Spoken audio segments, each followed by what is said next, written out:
मानी साहब आ रहा हूँ, अल्लाह अकबर पर भी आ रहा हूँ, कह रहा हूँ। अरे अल्लाह अकबर पर भी आ रहा हूँ। और मोहन भागवत जी से भी कहिए कि वो भी अब मंच पे अल्लाह अकबर का नारा लगाया। अरे भाई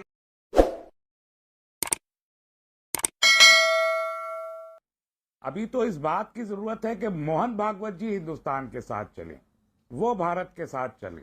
जो अलगाव उन्होंने पैदा किया है, उनकी आइडियोलॉजी ने पैदा किया है, उनके नजरियात ने पैदा किया है, वो भारत भुगत रहा है। उसके बुरे परिणाम भुगत रहे हैं। किस वजह से रेमानी साहब?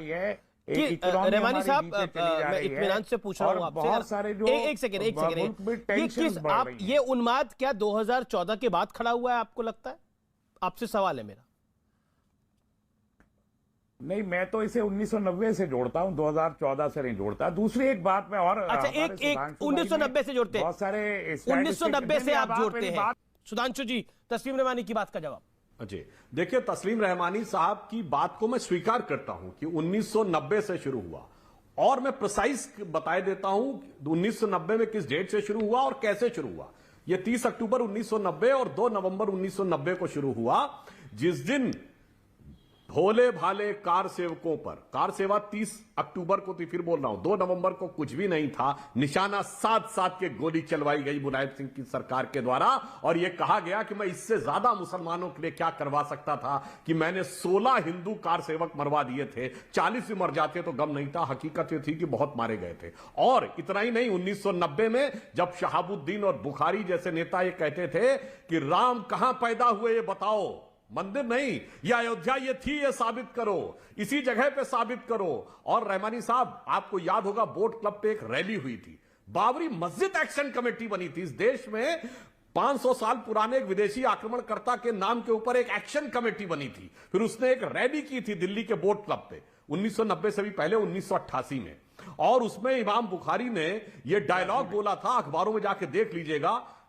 उन्होंने बोला था, ना घबराओ मुसलमानों, खुदा की शान बाकी है, अभी इस्लाम जिंदा है, अभी कुरान बाकी है, वो काफिर हैं जो अपने दिल में हंसते हैं, उन्हें जाकर कह दो अभी तो करबला का आखिरी मैदान बाकी है। फिर नाराए तकबीर अल्लाह अकबर। किसने शुरू किया था? उन्माद वहीं शुरू हुआ। बिल्कुल सही आपने कहा, 1990 में शुरू हुआ था। और उसमें एक और बात भी थी कि वो मुसलमान जो 1931 में 24% साक्षरता थी, अभी वारिस पठान बोल रहे थे यूपी की ब्यूरोक्रेसी में 20% था 1950 में, 90 आते आते 2% रह गया।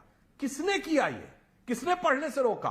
आप तो बड़े बड़े पैसे वाले थे भाई, हम भी पुराने लखनऊ में रहे, क्या क्या हवेलियां थी, शेवरलेट गाड़ियों में चलते थे, और मैंने ऐसे भी लोग देखे जिनके यहां चांदी की मसहरी थी, यानी पाए थे मसहरियों के, चांदी के। क्यों पीछे रह गए? इस पे विचार करिए, दूसरे को दोष देने की बात मत करिए। जवाब देखिए, मुझे एक बात याद आ गई, जब 1992 का ढांचा गिरने के बाद हमारी सरकारें बर्खास्त हो गई थी, तो 93 में विधानसभा का चुनाव हुआ, जिसमें सपा बसपा का गठबंधन हुआ और हम लोग सरकार बनाने से रह गए थे। अमीर जी, तब एक नारा लगा था, मिले मुलायम काशीराम, हवा में उड़ गए जय श्री राम।